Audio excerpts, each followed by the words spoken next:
All right.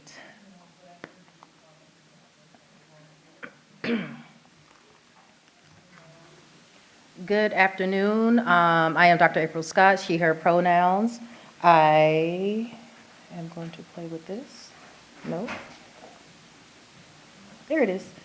I am the Director of Diversity and Inclusion for Health and Wellbeing, which encompasses student health, university health services, as well as recreation and wellbeing. A little bit about my background. My training is in counseling psychology. I'm trained as a psychologist, but I've spent the last several years in the student affairs administrative world. I'm also an adjunct instructor for the graduate psych program out of University of Baltimore.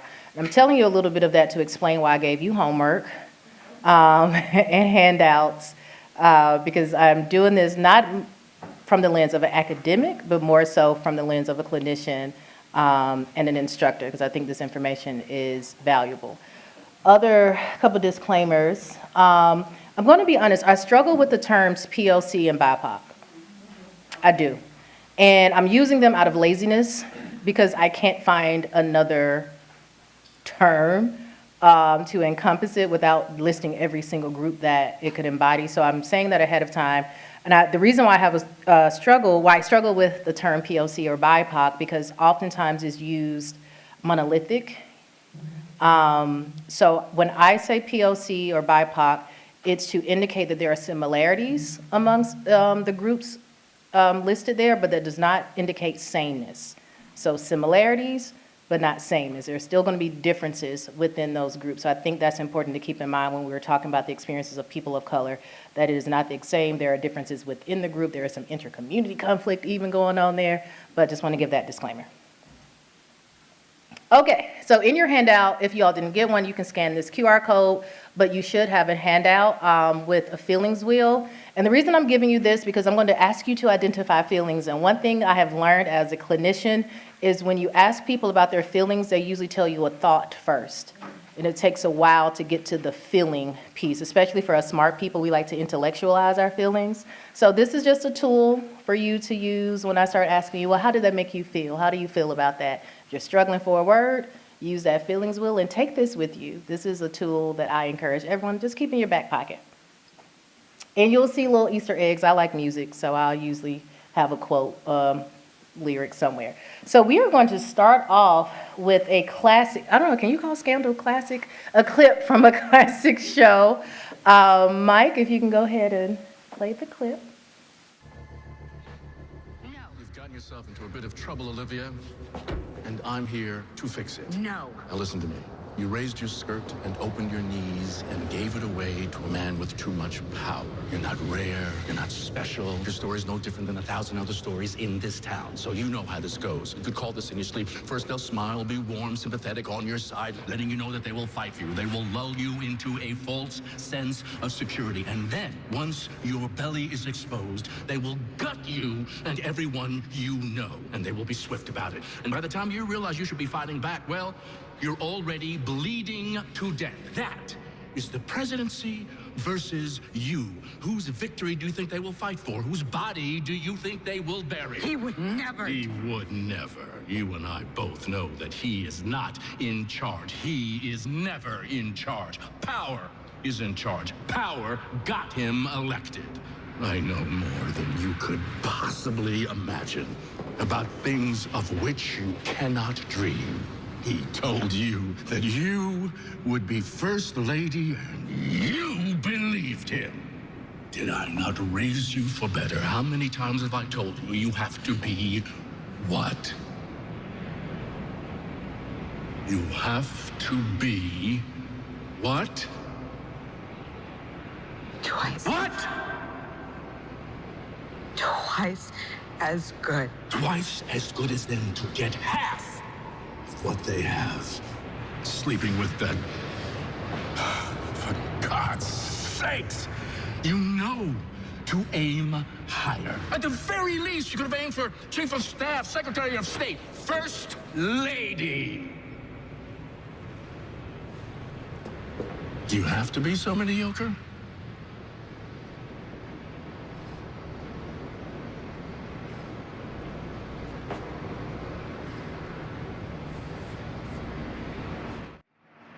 Thank you.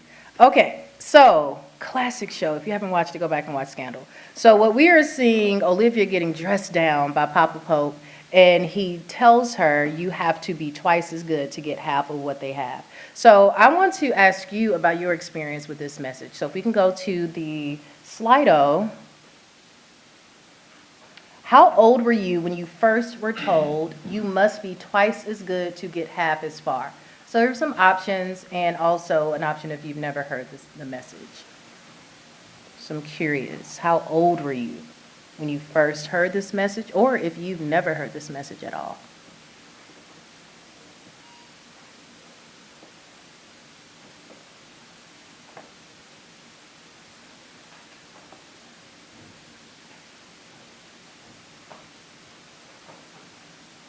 Okay.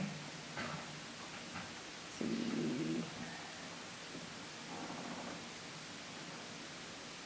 This is interesting, watch live.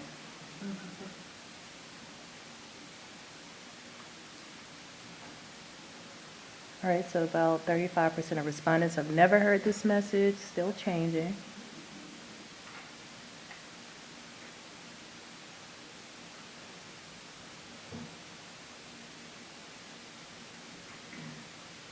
Okay, I've never, 39% of, whoop, we're still moving, okay. All right, so it's going like a percentage point off. All right, so a good portion of the room never heard this message. So at the end, I'm curious of what brought you here. I'm glad you're here, though. 19%, around 7 to 19% of both in that 12 to 16 to 7 to 11 years old. So pretty young, and a few heard it about 22 and up, 10% 17 to 21 years old. Okay, so I'm going to the next question. What feelings does this idea of having to be twice as good evoke in you, and use your feelings wheel? So for those who have received this message, what feeling does this bring up for you?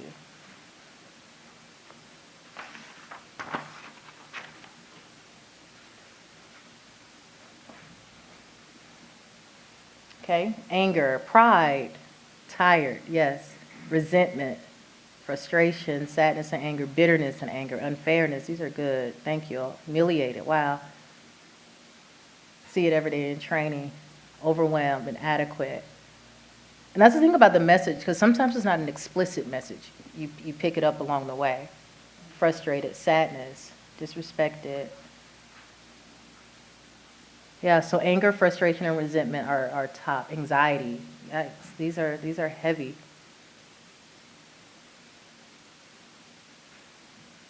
Anger, frustrated, pressure, obligated, yes. And I want to validate that anger, frustration, and resentment. You should be upset, because it's a bad deal. And that's why I call it the math ain't mathin'. You're doing double the work for half the reward. Resentful. Embarrassed. Dismayed. Ooh, these are heavy. Thank y'all for using your wheel. I can tell y'all are actually using the resource, mostly disrespected. So one of the reasons I wanted to have this presentation, I actually presented this to student leaders first. Graduate students first, and student leaders, and then as I was speaking with them, like, I think professionals need to hear this too, because what happens is we get this message really, really young, especially if you are a person of color. I know as a Black woman, I heard this, I think I was 8 years old, maybe younger. I mean, it was hard for me to pinpoint when I first heard it, but it's been a recurring message my entire life. And it wasn't until I believe I was in grad school, my doctoral program, when I was like, something is not adding up. I'm working twice as hard. I'm doing extra, but I am more tired than my peers. I have less to show for it. And the math isn't adding up. And then as I began my clinical work, particularly working with Black women in professional spaces, I started to see the toll of it. And this is what's never talked about when we are told that you have to work twice as hard to get half as far. We aren't talking about the cost of that. So when you are saying frustration, resentment, overwhelm, embarrassment, what does that do over time, right? Because you don't have to be a professional to experience this. It starts in school. So if you're talking about 20 years of experience of frustration, dismay, resentment, overwhelmed, feeling left out, what is that doing to your spirit? What is that doing to your physical body? And how does that affect how you show up present day? Also, for those who haven't heard this message, who may be a part of, let's say, the dominant culture, it's important for you to hear this too so that you can be aware how you may be playing into this without realizing it, how you may be reinforcing some of these structures and power systems that are put into place. So a couple of points that I want to bring up about the working twice as hard to get half as far. This isn't just like saying this because I see it. There's stats backing this up. When you look at pay disparity, women are less likely to get paid the same rates as men. People of color are even getting less than that. And then if you go down the totem pole or the hierarchy there, Black women are even earning less than every other group. Women are less likely to get support in professional spaces, even though they are going to face more challenges. So they experience more challenges in the workplace, but usually have fewer allies and fewer support. Women who regularly experience microaggressions are twice as likely to report feeling negatively about their job. People of color in the workplace experience things like their competence being challenged, them being perceived as aggressive or overtalked, ignored in meetings. The opportunities aren't presented in the same way. So McKinsey is a group that does a lot of work on this. I encourage you to read some of their reports if you're interested in digging a little bit deeper here. So when thinking about the data that supports it, the impact of working twice as hard to get half as far, how does this idea of having to be twice as good to get half as far resonate with your own experiences? So I want you to think about these two questions. How does it resonate with your own experience? How do you think this belief might affect someone's career decisions, well-being, or personal relationships over time? So I already gave you a little bit of background. I've been an adjunct instructor for many, many years, so I'm not going to wait until the end of this presentation to ask you to speak up and to interact. So challenge by choice, answer however comfortable you feel. So I'm going to pose this question to you to answer any or either of these two questions, if anyone feels comfortable. So how does the idea of having to be twice as good to get half as far resonate with your own experiences, or how do you think this belief might affect someone's career decisions, well-being, or personal relationships over time? And if you would like to speak, just raise your hand. We'll try to get a microphone to you.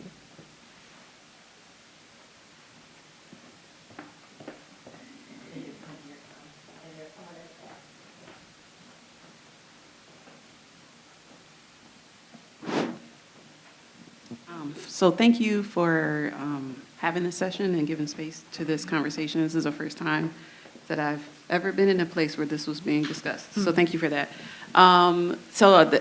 This is just normal for me and normal for every other Black woman that I know. So I'm in the STEM field, which has its own challenges regardless of what your background is. But then when you add those layers, and then just to give kind of a complexity, so I'm the manager for diversity and inclusion, and I find it interesting how people can't see that I also am the person I'm fighting for. That they want me to fight for other students of marginalized backgrounds while still making me work for people who I have to then teach, and can't see that I'm exactly the person that they created this role to progress, and I'm not progressing. And so how that affects me emotionally is that there is always a little bit of a ruminating anger and frustration every time someone gets promoted over me, who then I'm positioned under to teach.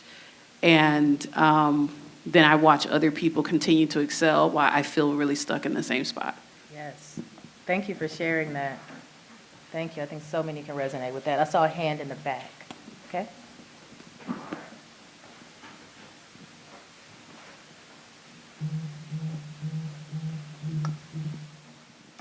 I was thinking about the second question, but also it relates to kind of my own experience. But I think, when you're wrestling with this and have been for a long time, it can lead you to question your own worth, and it can lower your self-esteem and lead to imposter syndrome, and there's so many things. And then there's that underlying kind of resentment, Yes. especially as you see other people advance, maybe quicker than you did, right? Yeah. Or, on different timelines, or they're being paid more, or whatever, for the same work that you've been doing for a long time. So, yeah, that's just what came up for me, is I think the imposter syndrome really Yes. is the big one Yeah. that stands out, because it does make you question, okay, but why isn't this happening for me? Why do I have to work twice as hard as somebody else to get half as far? Like, what is it about me that's not Yeah. working?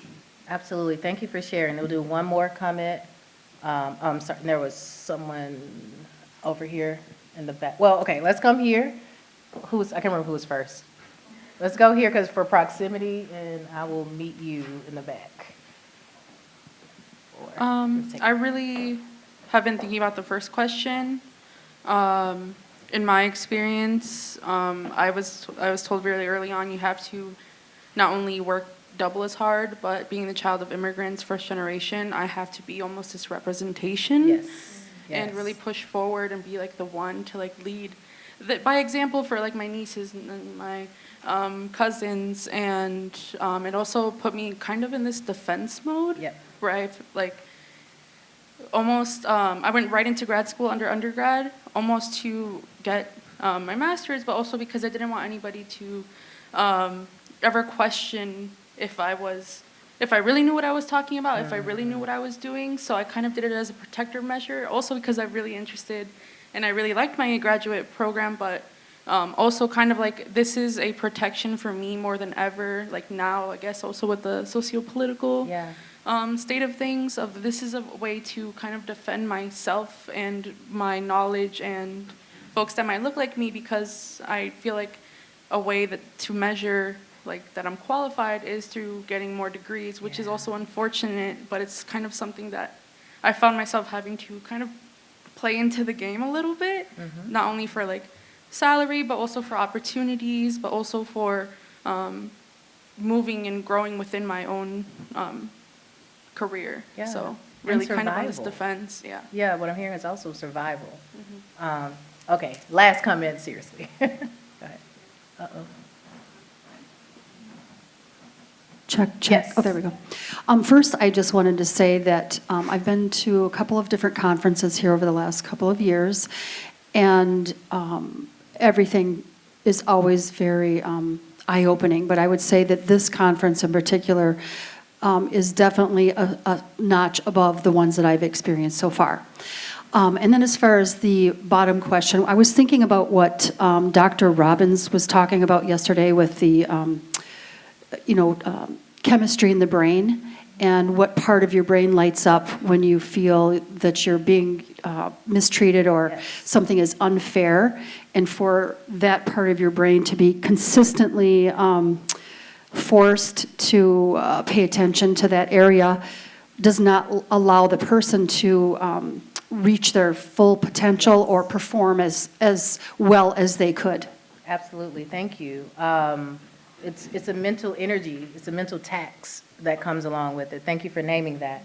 And thank you all for sharing your comments. And I think what you are speaking to is part of the cost, the psychological cost of racism.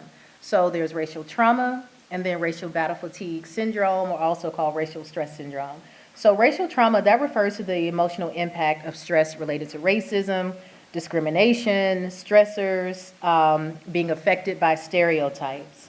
So this can be the result of hurtful comments, barriers to advancement, maybe even specific incidents of racial discrimination, or even the ongoing harmful emotional impact that builds up over time.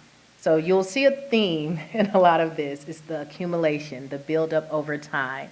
And what's interesting is, I can't remember if the DSM-5 corrected it, but the criteria for PTSD does not account for racism. It does not, if you look at what is considered the criterion of what you have to meet, the experience as racism does not quite meet that, which is interesting. Then racial battle fatigue is the cumulative psychological, social, physiological, and emotional impacts of racial micro and macro aggressions and racist abuse, on racially marginalized individuals. So it's the attempting to cope within these environments. It completely depletes one's emotional, physical, physiological, and cognitive abilities. It is depleting. So a lot of the feelings that you all mentioned in that first Slido, the frustration, exhaustion, tiredness, it makes sense. It's connected. And the reason I'm sharing this is to let you know it's not in your head. You're not being sensitive. You're not playing the race card. You're not overreacting. It's real, and there are real costs to it. And I want to acknowledge some of the comments from earlier. Someone said they heard this message when they were 4 years old. So if you're thinking about what part of your brain gets activated when you're kind of feeling attacked, think about what's happening when that prefrontal cortex isn't even formulated and you're already having areas of your brain being constantly activated. So what does that do? What's the long-term impact of that? And I think we see it when we look at social determinants of health and we start looking at these rates. Racism is in there. Someone else shared, as an openly queer woman, I've been passed up for an education job I was overly qualified for by a less qualified man, even after working in the position for a year as a sub. It was devastating. Thank you all for sharing those experiences. Other cost, stereotype threat. So this is the risk of confirming negative stereotypes about your group, which can create a high cognitive load and reduce your ability to perform. So you are so focused on not endorsing a stereotype that it actually causes you to make more errors because you're trying to not be that person. So there was one study where they separated the group of students by biological sex, so males and females, or men and women by gender, and they were giving them a math exercise. So for the group of women-identified folks, they said, hey, here's a test, and women typically don't perform as well as men on these types of assignments. They gave the test. Gave it to another group without that same instruction. Sorry, it was another group of women without that instruction. And what they found out, the group that was given that primer, that women don't perform as well, scored lower, despite their abilities being the same before the test. And when they went through the data, what they found out is that it was that message, that reminder of because you are this, you are expected to perform less. And so with stereotype threat, you are fighting so hard to not live up or be that stereotype that you can't focus on the thing that you came in to do. So that is a cost of that message of working twice as hard to get half as far. Because when you're working twice as hard, you are overthinking everything that comes out of your mouth. When someone asks, well, why didn't you speak up in the meeting? Well, because I was spending 15 minutes trying to figure out how to say it, making sure my grammar was correct. Oh, I said ain't. Oh, I said y'all, or that. You're constantly in your head and you're missing out on things. Acculturation is another cost. So acculturation is by which groups adjust to the social and cultural behavior patterns of the dominant culture. You're assimilating, essentially. So acculturation, the cost of that is you're constantly aware of your positionality in the group. You're constantly aware, okay, I'm this, they're that. Acculturation can also look like Latino or Latinx students feeling uncomfortable speaking Spanish around English-speaking people. Or you're not wanting to bring certain food into the break room because people are going to ask questions about it. You constantly shrinking yourself so that you can fit in with everyone else. So that's a cost of racism, a cost of working twice as hard to be half as good. Burnout and perfectionism. So similar to what you shared of like this push to go straight from undergrad to grad, because what are they going to think? I need to show, I need to prove. My mistakes are going to be judged more harshly. So in one of my internships, it's such an interesting experience. I was not having a really good experience in my internship. I was noticing my white co-interns were being invited to things. I mean, it was just a complete different experience, and I'm observing it, and I went to my supervisor, and I was like, am I imagining things? Because a part of that also happens is there's a sense of paranoia, because you're always asking, is it me? Am I the only one? And so finally I said, let me know if I'm doing something wrong. He said, oh no, we're just kind of racist here. I said, okay. And I said, I actually appreciate you being honest, because now I know I'm not crazy. And she said, people are nice, but they don't know. They don't realize that they're doing it and it's racism. And she said, I even have to check myself with some of my black supervisees, that when they make a mistake, I have found myself going, well, is it because of X, Y, Z? I mean, she might have been a little too honest, honestly, but it was so affirming, because like, I knew it, but that doesn't help in the long run. Like, it felt great in the moment of like, okay, I am not losing my mind, but then it's like, oh, now what? And so she offered me to present at their next staff meeting about the experience. I said, absolutely not. So you want me to experience it and then teach other people about the experience while I'm also an intern and you have to sign off on my paperwork? Absolutely not. So that perfectionism is driven by the fear of making mistakes, because your mistakes will be judged more closely. You're going to be watched more closely and judged more harshly than others. And then all of this, of course, burnout. Because when do you get time to just be? When do you get time to just be the human, the person that was hired to do the job, to show up in the space, if you're constantly spending energy on everything else? So again, one of the reasons I started doing this presentation is because we're not talking about the cost of it. Because this is a systemic issue. We're talking about systemic racism. Racism is what it boils down to. And then you have sexism and homophobia thrown into that as well. But we're not talking about the cost. So if you're working twice as hard, you got to be playing twice as hard too. And so we're going to get to the play part a little bit towards the end. Any questions about anything so far? All right, so you all have access to these slides, so I'm not going to go into a lot of depth, but I do like to give numbers. So this is just showing the reality of the experiences of staff of color. So there's often a trust deficit between Black employees and white employers.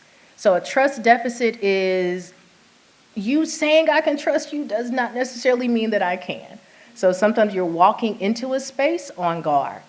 You have the angry Black woman stereotype, where if I say something with a little bit of passion, I'm immediately, or at some point, I'm going to be identified as angry or as intimidating. I'm curious, for the Black women in the room, how many of you have been called intimidating before? It's not coincidence. That is not a coincidence. 70% of Latinos report that they cannot bring their full selves to work. 50%, and another study found that about 50% of Latinx or Latina employees reported that executive presence required them to compromise their authenticity and assimilate to white male standards. So the executive presence is being in that C-suite, getting into the administrative, that senior level. So the higher up they went, the more they felt they had to shrink who they truly were. And there is a cost to that when you are hiding parts of yourselves. Other data here, I love to show this, but anyway, Black employees are nearly twice as likely as other minorities to perceive their race will make it harder for them to achieve their goals. You also can kind of see the differences around there's trust and respect between employees. I'm encouraged to be myself. You start seeing the break off there.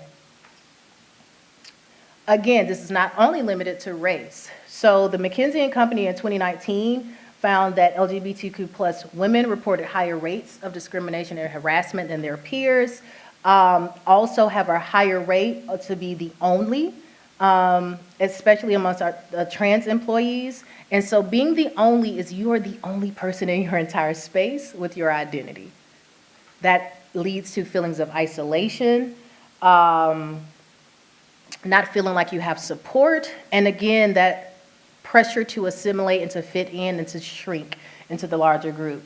Only 15% of, of LGBT employees compared to 27% of non-LGBT believe that their workplace was fair to everyone. So it's not just limited to race. This is pretty much can fit a lot of identities that are considered to be marginalized. That feeling that I can't be who I am, or I have to constantly think about this in order to get my work done. There's also things like dealing with casual racism from your peers. So comments, let's see, I joke often about any time I change my hair. I could anticipate the comments that are, like even I call it my first big girl job, having my supervisor, a white woman, touch my hair.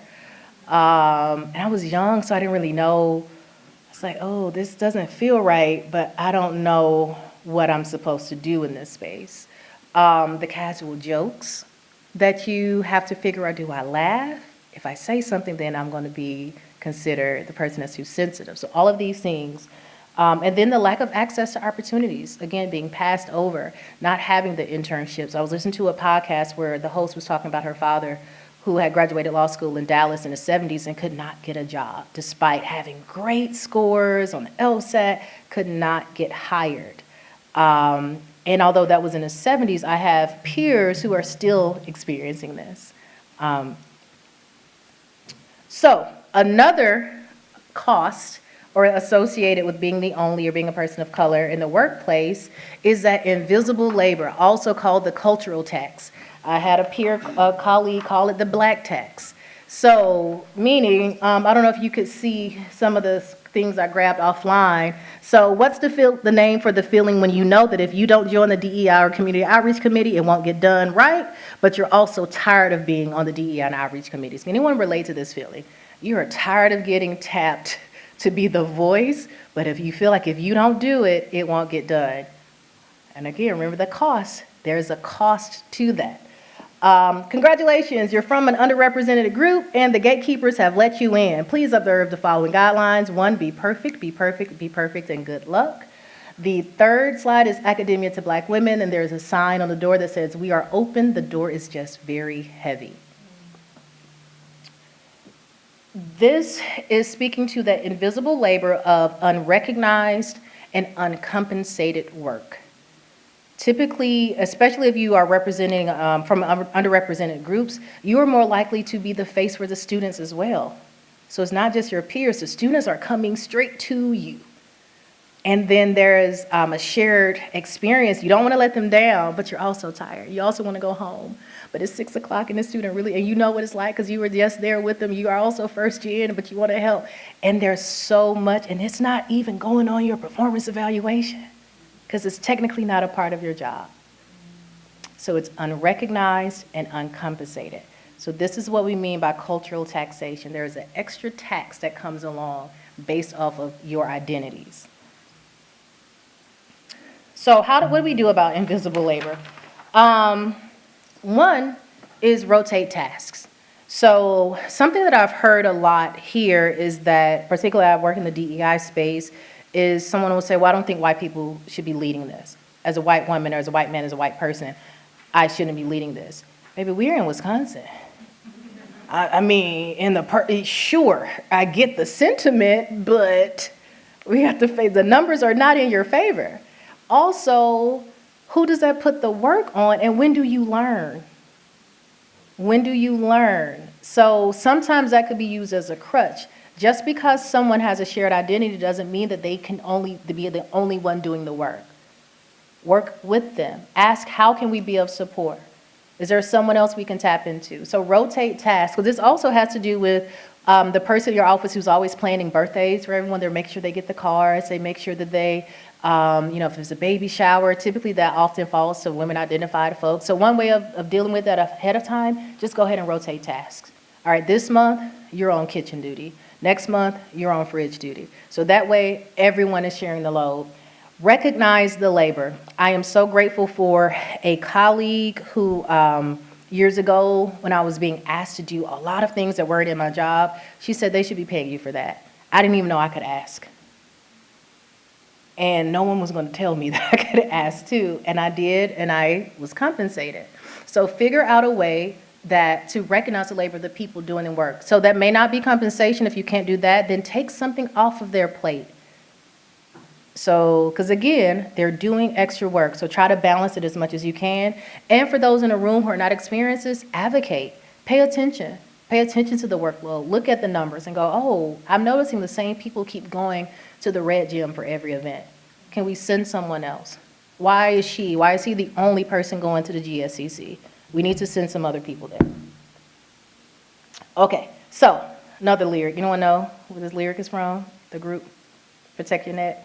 Oh, yes, thank you, Wu-Tang Clan. All right, so protect your neck. In other words, protect yourself. So allostatic load, this is a concept that refers to the cumulative effects of stress over time. It builds up. And allostatic load is basically the wear and tear on your body. So I'm bringing attention to this to know that this stress goes somewhere. So all of the things you named, you have to be mindful of how it's impacting your body and what can you do about it along the way. It's also associated with poorer health outcomes. So prevention and intervention. What are your boundaries? What are your resources? What's available to you? How do you know that you can use sick leave as a mental health day? You don't have to actually be sick. That's prevention. What are the employee resource groups that you have access to? Boundaries, know your rights, know your allies and your co-conspirators. Know when to hold them and know when to fold them. Anyone else recognize that music reference? Who is it? Any writers? All right, know when to hold them, know when to fold them. Sometimes you might have to walk away. And that's a hard reality to face. Because again, the cost of this, think of that allostatic load, stress over time, wear and tear, you have to decide what is it worth to you. And if the landscape does not look like it's changing, you got to know when to hold them, know when to fold them, and know when to walk away.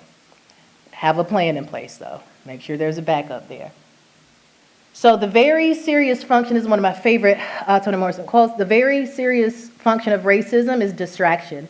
It keeps you from doing your work.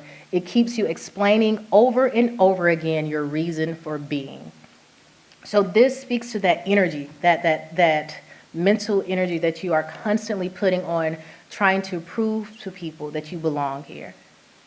And when you're doing that, when are you just existing? So where is your focus when you show up? Where's your focus when you go into work?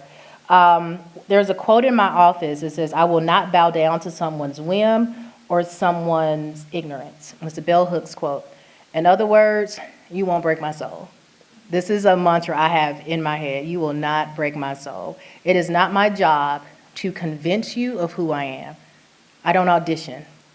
My audition was an interview. I'm here now. So the things that I try to tell my students, especially first-gen students, students of color, students of marginalized identity, is that you belong in the room and act like it. You are not here by accident. And so what this is a counter message to the, you need to work twice as hard. You're never going to get what they have. No. You are just as capable.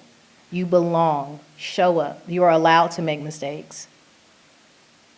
Your mediocrity is somebody's level of excellence. You got it. And this is what you have to work on when we're talking about battling some of the impact of the messages you receive. So whose voice do you hear when you show up? So we're going to do a short exercise, but first we're going to watch a clip, and I'm going to ask you to do what Issa did. Heads up, there is some cursing in this clip, so if you're sensitive to harsh language, you may want to close your ears or step outside, but just a heads up. If you can play the next clip. It's a long way up. Hello, everybody. Thank you. Whew. Thank you so much for this. I just saw my dad randomly walk in like 10 minutes ago, and I didn't tell him about this, so he is not gonna like my speech.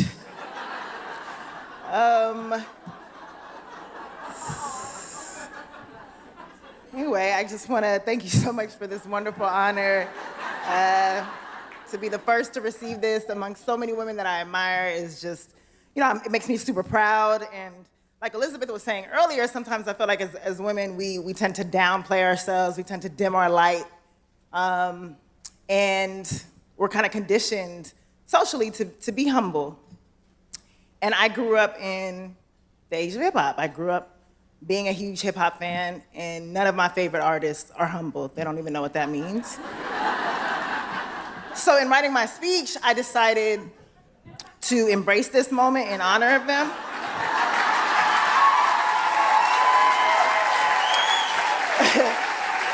But before I do, I just want to say thank you, Women in Film. I'm honored for this. Thank you so much. I also realized, in writing this, a lot of it was just about saying the opposite of what I would normally say, so keep that in mind, too.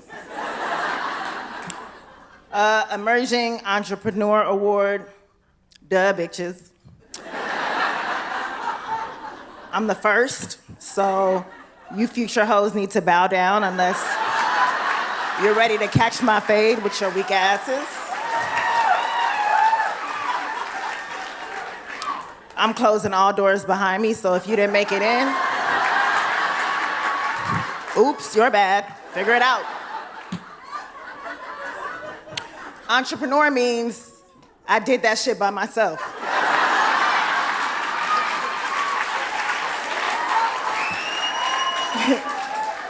That being said, Benoni, Vanessa, Denise, Montrell, and the rest of my team, y'all some suckers. Y'all stuck around me, even though I could have done this without you. Let's be real. Y'all stupid. To Jonathan and Dave at 3 Arts, y'all ain't shit. To my lawyer, John Meggs, you're nothing, okay? Let's be real. UTA, worry about that writer's strike instead of worrying about me.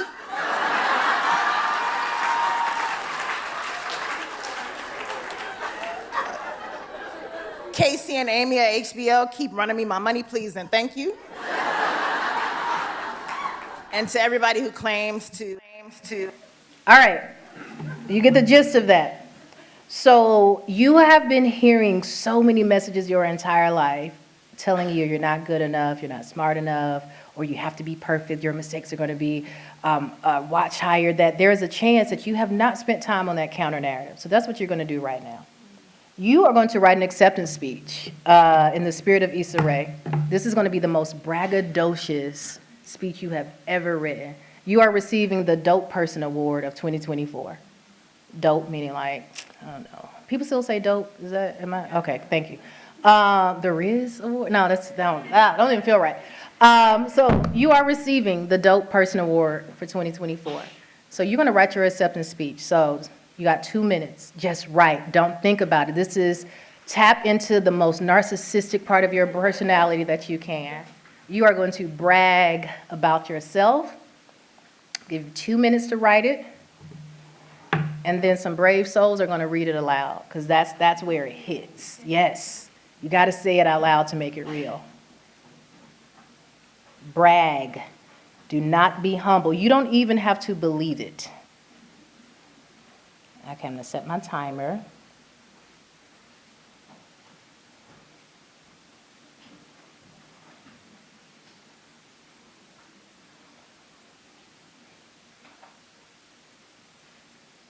For those watching online, I want to ask you to do the same thing.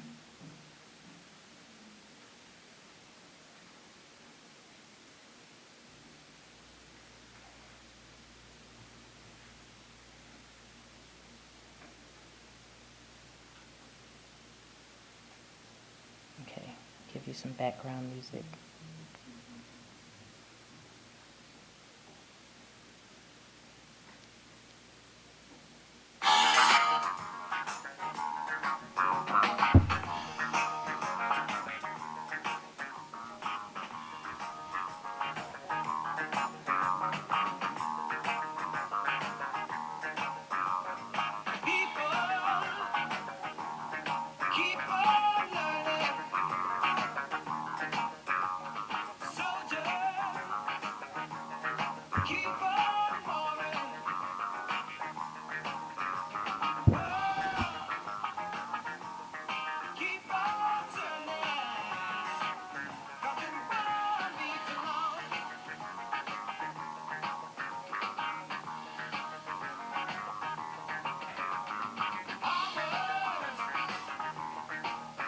Okay. Take about 30 more seconds. And the cool thing is you can finish this at home.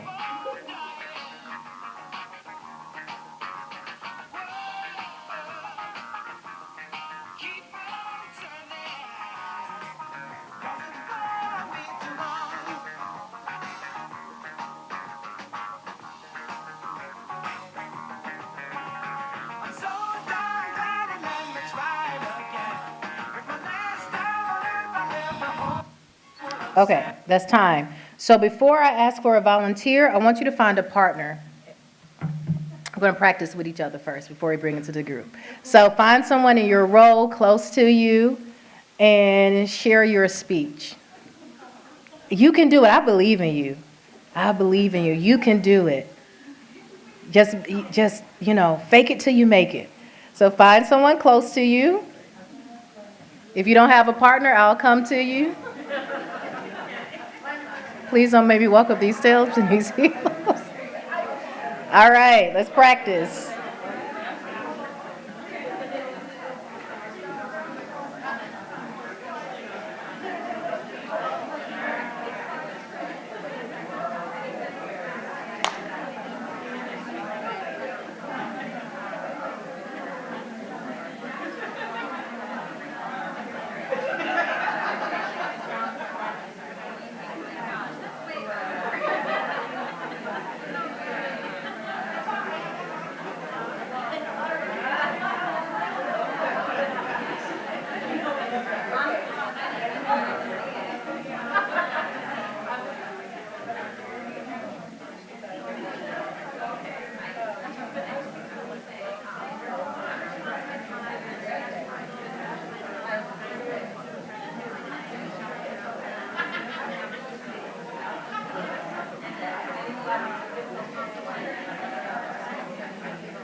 All right, take about 30 seconds to wrap up.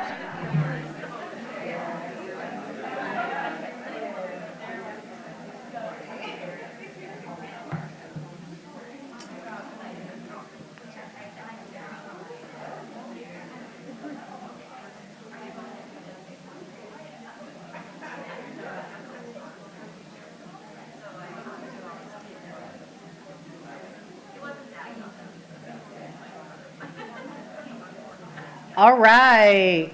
So before I get a brave soul, I want you to go back to your feelings wheel. How do you feel? Just yell it out. I'm just curious.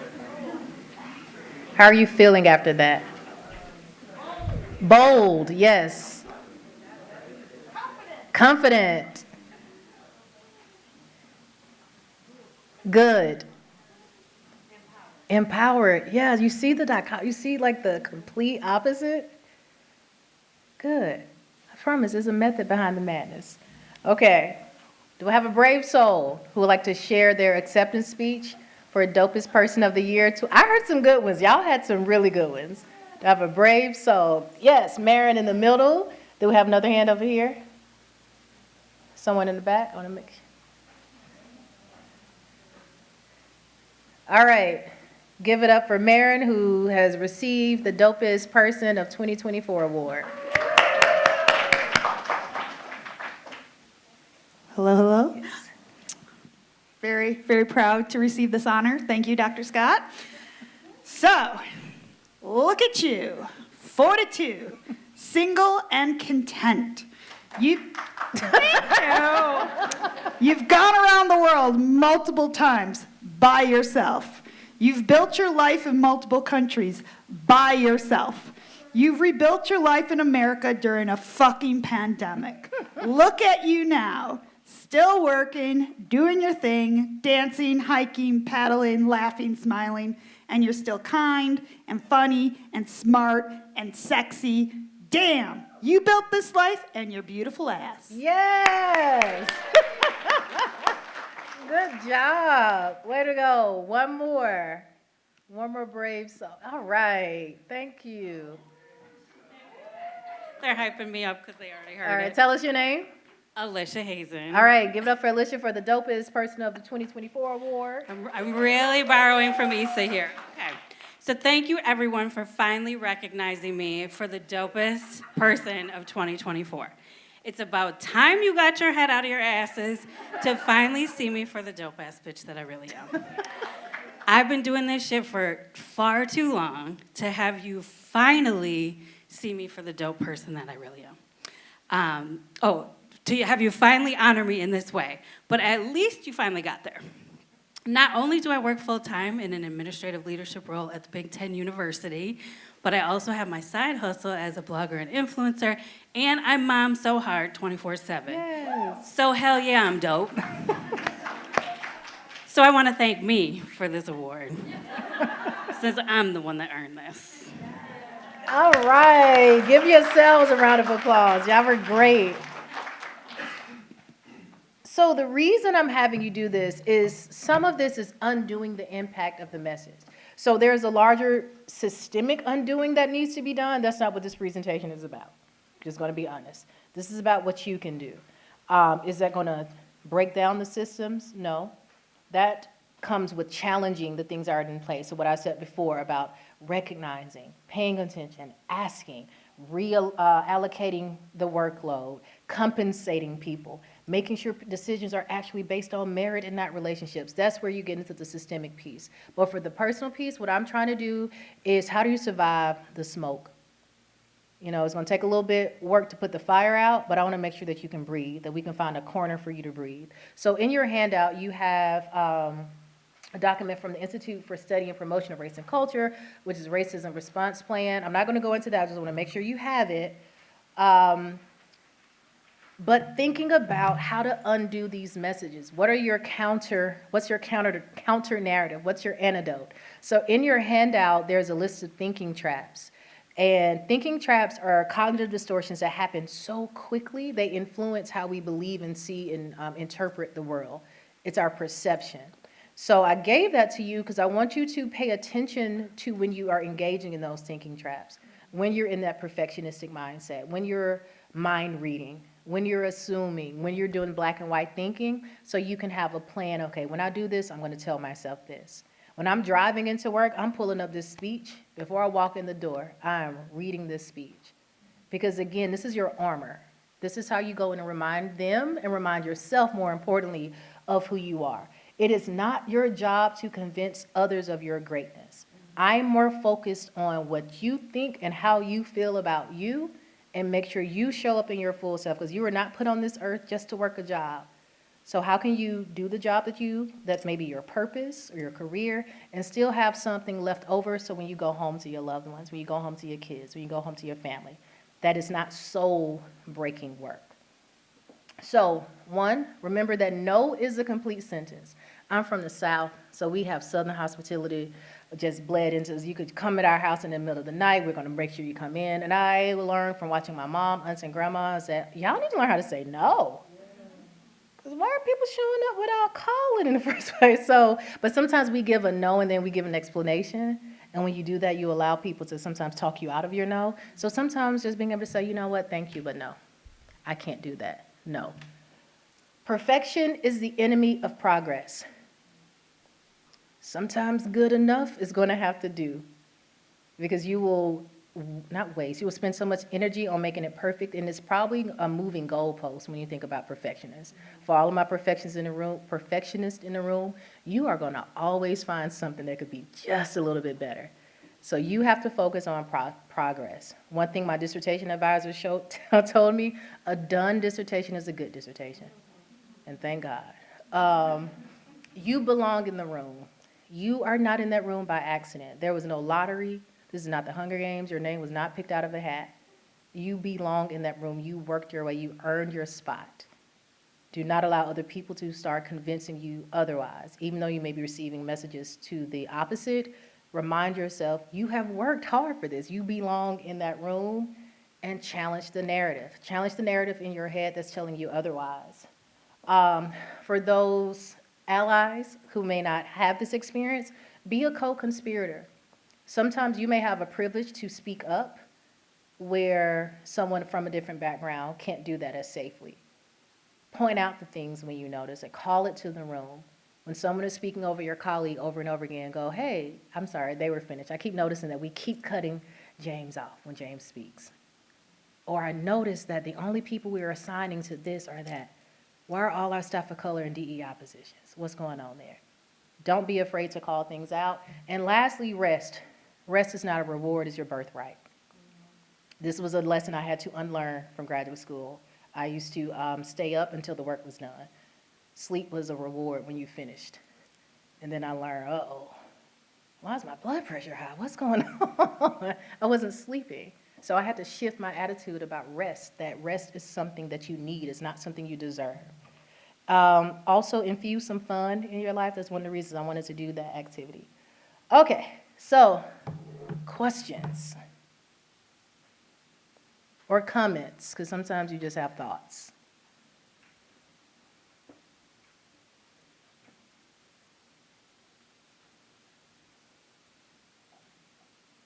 Thank you for being, I know it's not that good for y'all not to have any questions. Oh, there's someone in the chat, sorry. I want to recognize Claude's comment. Thank you so much for this award and recognition. It is important that the Academy sees I excel at honoring the sacrifices of my ancestors in a space and place that wasn't created for my success with grace, dignity, and unbounded talent. Thank you, Claude. That was awesome. Okay. Something that Lily and I discussed when we were going through our acceptance speeches was that there are people that think like this about themselves all the time, and we just have to get in that mindset, like thinking that we're worthy, that we can do it, that we're able to, we're capable, because there are people in so many spaces that think that way. So Absolutely. thank you for opening that up for us to do. Yeah, you're so welcome. If you notice, real imposters don't have imposter syndrome. What was the woman that went over to Uganda and was doing medical, had not a single, no training, had all the confidence in the world, and here you are with all your degrees and certifications doubting yourself. Real imposters never doubt themselves, so you're in good company, but yes, you got this. Anyone else, questions, thoughts, feedback? Yes, so imposter syndrome, it's a function of a lot of isms, honestly. So imposter syndrome is a belief that you're not enough despite demonstrated competence.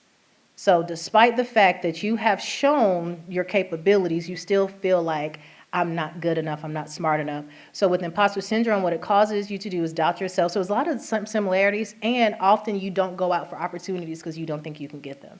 So it also feeds into that narrative of, well, you know, this group, they don't apply for this position, or that's why the demographic isn't out there for what we're trying to hire. So there's a lot of overlap. So one of the things I try to tell people to combat imposter syndrome, write down your accomplishments. Don't just keep it up here. Go to a book. So similar to what you did here is you're reminding yourself of the things that you have done. And you also cannot give your mistakes more weight than your achievements. Mistakes are going to happen. You have to normalize it. That's a part of it. No one ever grows from doing everything right. So imposter syndrome is a myth, but it's also a function of oftentimes racism, sexism. So it's very hard to be what you can't see. So if I go into a place and I don't see any person who looks like me at a high level of leadership, it's going to be hard for me to believe that that's attainable for me. So even though I'm saying it's a myth, it's not born out of the air. There's a reason that this feeling and this second guessing is there. But you have to remind yourself what you are capable of. And one thing you will notice, I think Michelle Obama said this about her own imposter syndrome. When she started being in rooms with like big leaders, she realized they don't really know what they're talking about either. And that's the reality. All of us are figuring this out as we go along. And this is something I encourage faculty or those who work with students to share your mistakes with students, because they think that we got it all figured out. They think we all graduated with 4.0s and we went to every class and we never failed an exam. That's what they have to do. So sometimes sharing, hey, do you know I bombed my biological psychology exam because I partied the weekend before? I bombed it. But I had to work my butt off to get that grade up. So you failing that exam is not going to be the end all. You just got to come up with a backup plan. So sharing that so that you shift their belief of what it looks like to be a professor, to be an engineer. You can do it imperfectly just like we all did. So hopefully, did I answer your question? Yeah. Okay. Mm-hmm. I only asked because there was another person I saw talk about imposter syndrome in a totally different way. Dr. Raquel Martin. Yes. Yeah, she speaks. She may have. Dr. Raquel Martin is a clinical psychologist on Instagram. She talks about imposter syndrome as it's not real, it's racism. That's her speech, is this racism? And yes, and, I look at it as a yes and, yeah. Thank you. Mm-hmm. Questions? Okay, and that will be our last one. So, my question is kind of when you're looking for a new position, a new job, or a new place to consider working, how do you ask about like how do I say this? How does the office look like? What are the beliefs? Is it truly inclusive without asking like the classic, like, can you tell me about like the culture in this job or this unit? How do I ask, like, are there folks that look like me? Are there like certain holidays that are, I don't know, that you're able to ask for and that they're accepted and celebrated also as part of the office or the I would space? ask that directly. Ask specifically what you want to know. What is it like for a person, what would it be like for a person like me to work here? How are you assessing your staff or who's already here? If it's about holidays, ask, so what holidays are celebrated or observed here? How do you all make allowance for that? Oh, I looked at your website and your org chart and I noticed X, Y, and Z. Ask, because you want to know what you're walking into. One of the things that I appreciated when I was considering moving here, so I moved here from South Carolina about 14 months ago, and my now supervisor told me, said, well, life for you in Wisconsin will be much different for you as a black woman than it is for me as a white man. And I appreciated that level of honesty because that meant, okay, good, that's one less thing we have to pretend is not a thing here. And so the awareness of that, how aware is this team of the challenges that someone will experience working here? And if this is colorblind, like we're all one big family, run. Run. Okay, last one. Well, I want to be mindful, it's 2:16, so if you all have another session to go to, I'm pretty sure someone will be moving in, you can go to. We go until 2:30. 2:30? Oh, we have extra time. Thank you. I was rushing. Okay, you want to say something? You want to ask? Okay. Yes. I know this one lady who had interviewed at a different college I was at, and during her negotiation process, she asked to sit down with the team of people who look like her to get like the real people. So that was something that was offered to me before I even interviewed. I was connected with another black woman who had also moved to Wisconsin from the South. So before so yes. So ask, hey, are there people of identity X that I could speak to? Are there any employee resource groups? Can you connect me to that? Ask before. I would just add to that, use your references. So actually one of my references when I got the job I have now told my boss explicitly, this woman will thrive in an environment where there is diversity. And so like have your references look out for you too, because that'll be helpful. And then they can tell you, oh, okay, they were really honest, because they might be honest with somebody else, but not honest with you. The other thing that I wanted to share that I talked about in my speech that I don't even remember where I heard it, but it's something that I always remind myself of. And it's, It's step aside or fall in line, because ain't nobody gonna block my shine. Okay, I like that. There was a question in the chat about speaking more to idea of rest in response to the critical need for rest and all of this. So if you go back to that first slide, I'm going to ask you all about the feelings associated with being not the only, but working twice as hard to get half as far. So you're working twice as hard to get half as far, and you're doing the same amount of resting, or maybe even less than. So not only are you getting half of the benefits, but you're doing it at double the cost to your body, double the cost to your mind, double the cost to your spirit. So not only do you need rest, but you need pleasure. So, and rest and sleep are two different things, right? Because you can sleep and it's not restful. So rest can be simply, how are you slowing down? How are you taking time just to do nothing? So when you do take your PTO or your off day, can it just be a day where you don't do anything? Are you constantly running errands? You're going to the doctor? No, just take a day where you do nothing. When is the last time that you've invited play into your life? When have you just played with your kids for the hell of it? You just gone and done something, a hobby that you haven't picked up in a while. And this is, I recommend that the book is Rest is Resistance. The NAP Ministry, that's their entire platform, is the power of rest. That rest is revolutionary. This is how we sustain. And if we're thinking about the landscape ahead, you're going to need your rest. Some of us going to need to take some rest. But you're going to need to rest, and is what's going to sustain you.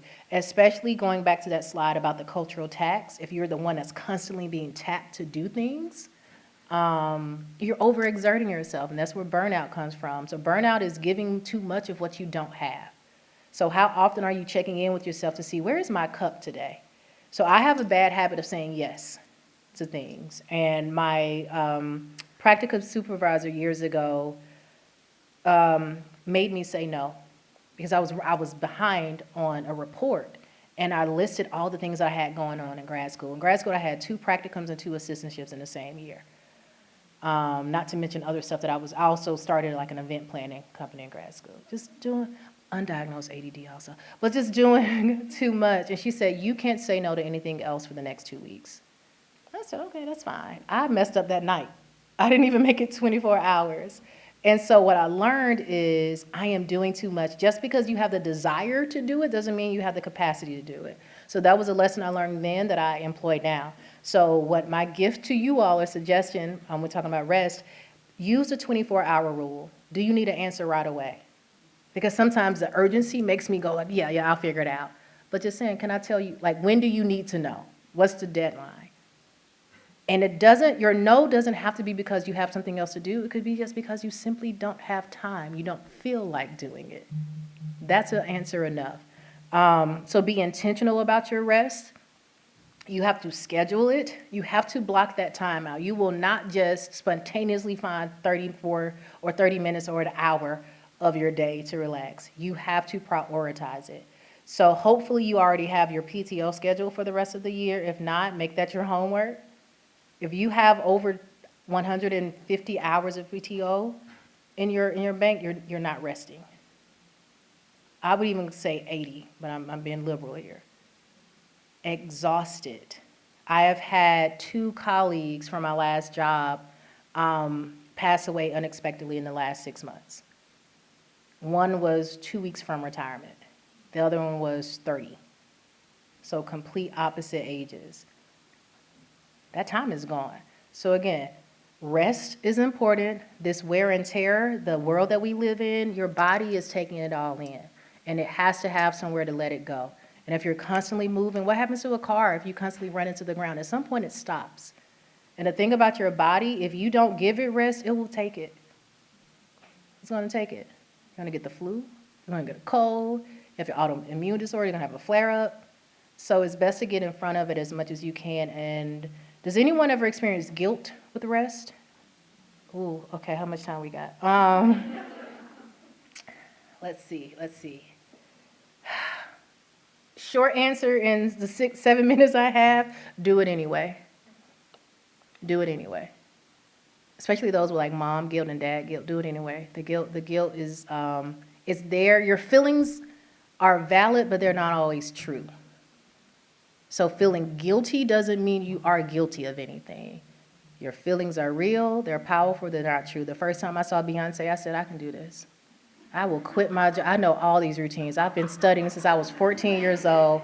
I was ready to audition. Then I remembered that I was out of breath walking to my seat in the stadium. So although I felt very strongly about my abilities, that feeling was true and valid, the reality is maybe not so much. So the guilt doesn't necessarily have to stop you. You can acknowledge it. You know what? I know where that guilt comes from. That's because I come from a family of workaholics. In my home, if you slept on a Saturday after 9 a.m., you had to have been sick. My grandmother would say, oh, you sick? It's 9 a.m. I've been up since 5 a.m. I'm like 68. You're supposed to be up. But some of these things just, you can do, it's a both and. And again, think about the cost. What happens if I don't? What happens if I don't take my PTO? What happens if I don't rest? What happens if I go 2 weeks without doing anything silly or fun? What's the cost of that? Any last questions or thoughts? The handouts you have, they're also available online, I believe. I uploaded into the portal or wherever you can get the slides. So if you lose them, it's fine. Take advantage, especially the exercise at the beginning. We didn't do it today, But this is something I encourage you, maybe at the end of your day, the 2-minute journal. It's a good way to just wind down, to kind of get your thoughts out of your head and on paper. What are you proud of? What do you want to do better? What made you smile today? It's a great way to slow yourself down. Well, thank you for your time and attention. And that's my email. I don't know why it's so small. April.scott@wisc.edu if you need to reach out to me. Thank you for your time.